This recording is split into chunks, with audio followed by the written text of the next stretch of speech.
Once we have a few other union members that are willing to run, we'll hammer out a workers' platform for Alabama that I believe will be a lot better. It'll be the way to go for us. Which side are you on? Which side are you on? Joe Cleveland is a community member, also a member and recording secretary of the International Association of Machinists and Aerospace Workers, IAMAW, Local Lodge 291, and announcing for the first time his independent candidacy for Alabama State House District 35. Joe, welcome to the Valley Labor Report. It's good to see you, Jacob. Good to see you. Good to hear from you, and I really appreciate you taking the time to talk to us this morning. We want to talk, obviously, about your candidacy for State House here in Alabama, but I also want to try to give folks an impression of you just as a person generally. So can you talk to us about just some of your background? Like, what do you think is important for folks to know about how you grew up, what your early life was like, where you have lived, stuff like that? All right. Well, I was born and raised in Talladega. I went to Munford Elementary School and middle school, but I attended high school at Hope Academy in Talladega. That was at the Presbyterian Home for Children. But after high school, I moved to Memphis, Tennessee for 2 years to attend a preaching school up there. Afterwards, I moved back to Talladega. I started dating my wife in 2014 and married her in 2016. So in 2017, I had to start working a couple other jobs. I started working at a Dollar General and a small machine shop. I didn't have any kind of training working as a machinist. So when I started working there, I started working for $8 an hour. I moved from that machine shop to Talladega Casting and Machine for a little raise. I worked there for about another year. And then I moved to the Anniston Army Depot and worked there for about a year as a term employee. And when I was there, I was a member of the AFGE. Worked at each shop for about a year and learned as much as I could. And then when I was laid off from the depot, I started working at a local foundry as a CNC machinist. And I've been there since 2020. So as as a member of the union now, and you were previously a member of AFGE, which I didn't realize that. I don't know how that never came up. But being in the South, me, for example, I'm basically the only member of my family who has been in a union. Was it the same way for you, or is there more of a history in your family of unionism? No, I wasn't very familiar with unions until I started working at the depot and learned a little bit about the AFGE. But there are some differences between AFGE and other trade unions. For example, out at the depot, they're not allowed to go on strike. They have other restrictions. But once I moved to the foundry and started working with the machinist union, there's a big difference. And working in the union, I've learned quite a bit. Like you said, I'm the recording secretary for the local 291. And doing that, I keep up with the minutes for the meetings and handle mail coming in, going out. But I'm also the vice president for the Alabama State Council of Machinists. And that's where the machinist union in Alabama does their political work, trying to speak with representatives and senators over whatever bills are going on at the time. But I've also gotten involved with the grievance committee at the foundry and the contract negotiation committee. Now, people in Alabama, a lot of people have negative opinions about the union. They say that unions are owned by the Democrats, and that's not true. Unions are made up of organized working class people trying to fight for better wages and better working conditions in their workplace. Now, some of them are Democrats and some of them are Republicans. And I haven't checked with every union member in the state, but I would guess that the majority of the union members in Alabama vote Republican. But unions are democracy. So if the majority of the membership votes to support the Republican in a race, then that's who the union's going to support. But if they vote to support the Democrat or the independent, that's who they're going to support. The union is a democracy. Now, another reason why people have negative opinions about the union is that they say that, they think of it as a third party. They say, we already have one boss, we don't need or want another one. But the union isn't a third party institution that's trying to act like your boss. You are the union. When you work together to try to make your workplace better, you're working as a union. So why is it better to work with a union? It's because when you work with a union, you get a voice and you get a vote in what goes on at the workplace. You get a contract that guarantees your wages and your benefits. It's better to work with a union because you get an extra layer of protection from unfair practices and a way to resolve disputes fairly. It's because when the working class sticks together, we're stronger. And when we allow ourselves to be divided by billionaires, bosses, big money politicians, we're weak enough to control. That's why it's better to work together as a union. Union strength comes from worker solidarity, and worker solidarity is the only way to make any real progress. Yeah. I agree with that. Obviously, folks know that I agree with that, but it's always good to hear from folks who it's not as if they were kind of union diaper babies or they didn't grow up in it, and they kind of learned about the culture of democracy within a union and the value that can bring. And really, I mean, frankly, just how common sense it is. I mean, fundamentally, what it comes down to is, do you want to have a voice in your workplace? Do you want to have some level of power and some constraints on what your boss can do to you? And I think everybody wants that. Right. And it's the bosses and the billionaires and the big money politicians who want to keep that from us. And so I think that, that kind of, and I don't want to put words in your mouth, but I think that has kind of led you to deciding to run for office is seeing, these forces, put up barriers to working people making their lives better. But can you talk about that in your own words? Like, what made you decide, as a working machinist who obviously already has his hands full, right? I mean, you're married, you have a child, you hold multiple offices within your union. You've got enough on your plate to keep yourself occupied. And so why make the decision to run for office at all? Well, it's something that I thought about for a long time. But the government in Alabama has been opposed to the working class coming together for a good long while. There's several examples with the Warrior Met coal miner strike, the interference in the Mercedes union election by that city councilman.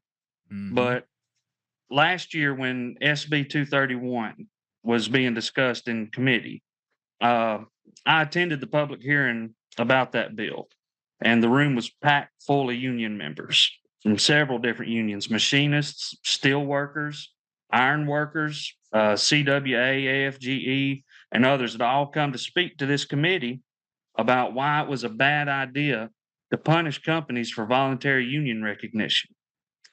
Now, the room was filled to capacity, and there was workers spilled out in the hallway and in the next room over where they were able to listen in on the meeting.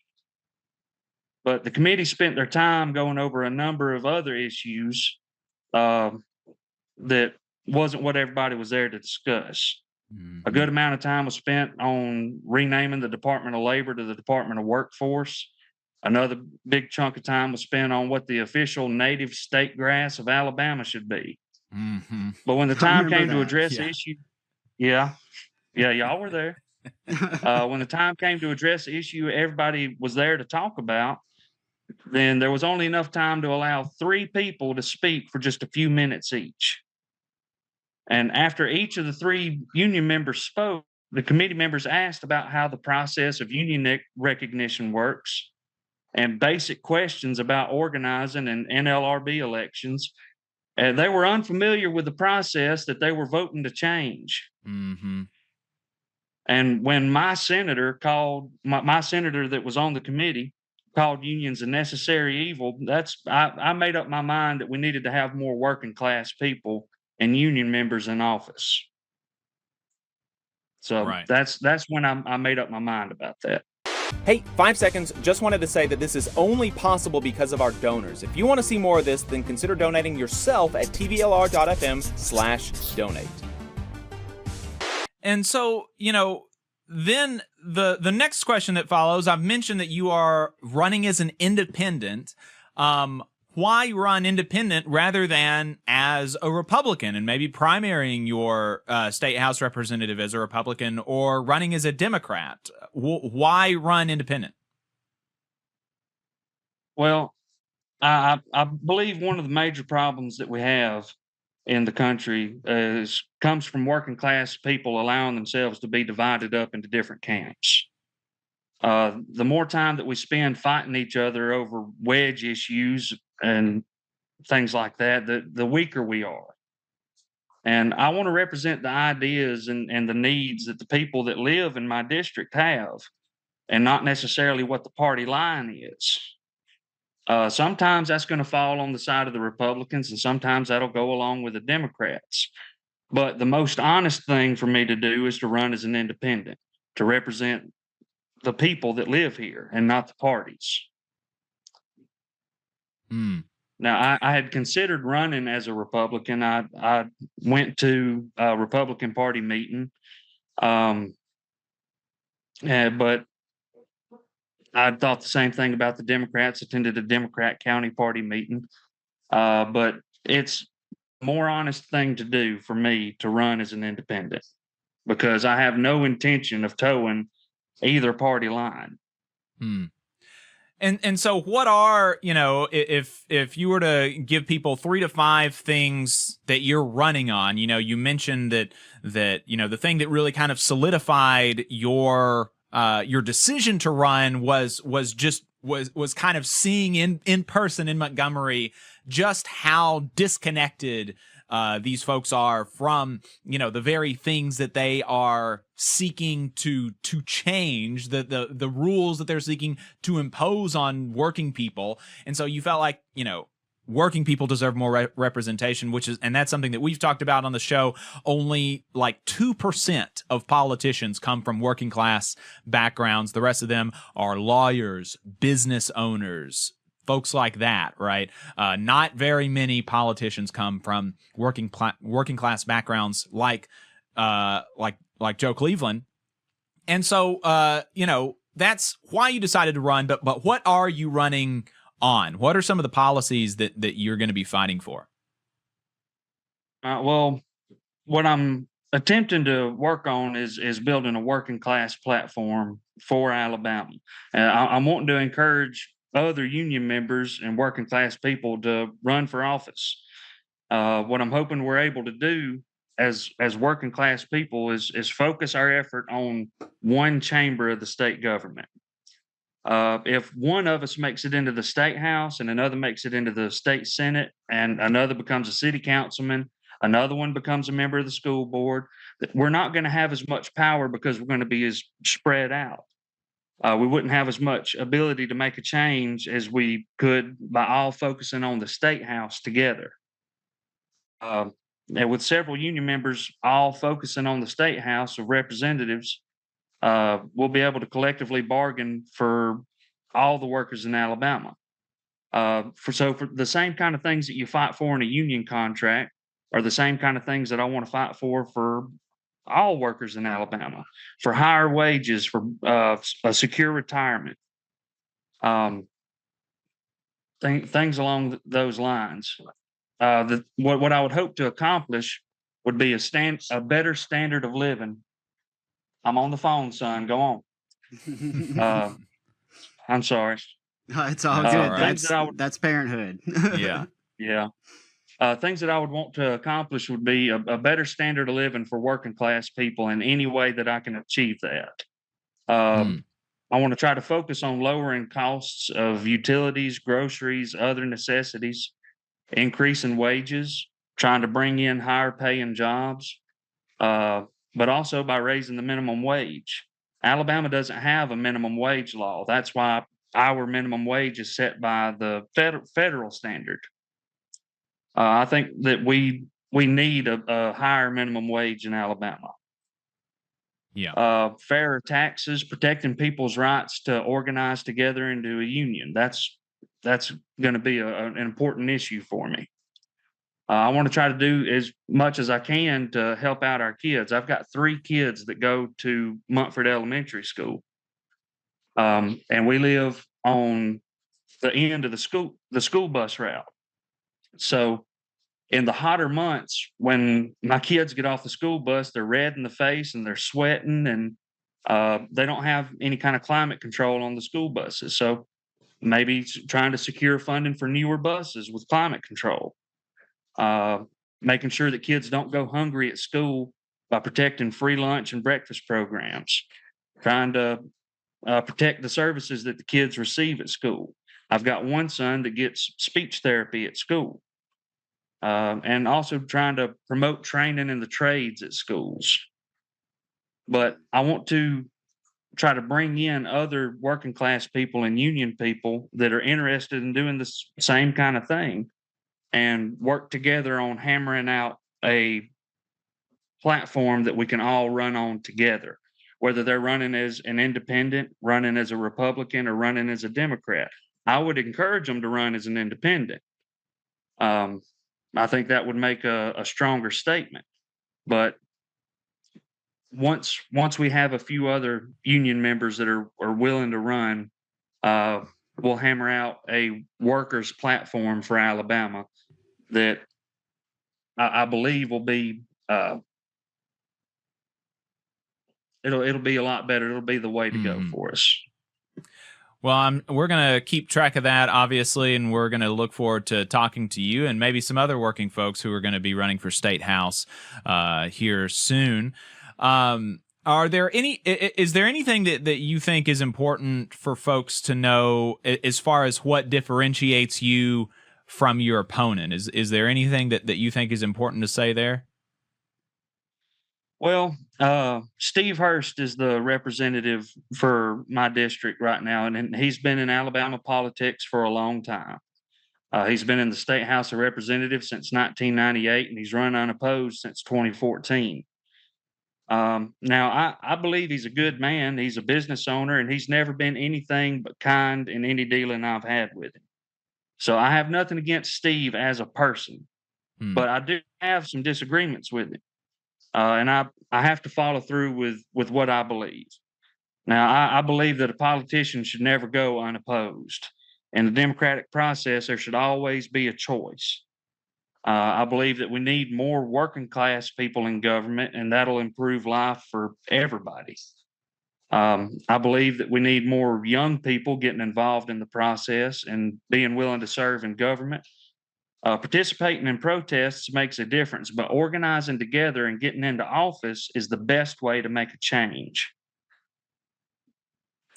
Joe Cleveland, independent candidate for Alabama State House District 35, also member and recording secretary for the IAMAW Local Lodge 291. If folks want to learn more about your candidacy, particularly, and about your interest in seeing more workers and union members run across the state, where can they find more?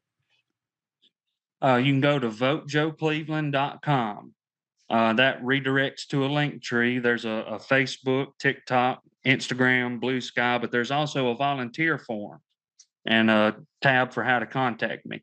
Now, union members interested in running for office should fill out the volunteer form on my link tree.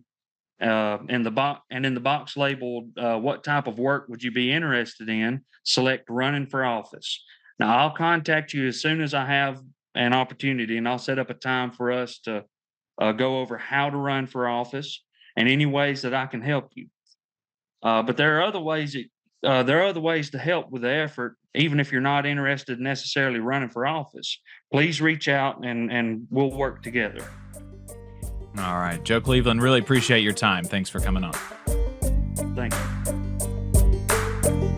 You just saw a clip from the Valley Labor Report. We are live every Saturday morning from 9:30 a.m. till 12:30 p.m. And we pride ourselves on keeping all of our content free to everybody so that we can talk to as many working folks as possible. If you support the work that we're doing, you think that it's important, you think that it's good, then consider making a monthly contribution to the project, and you can do that on our website, tvlr.fm.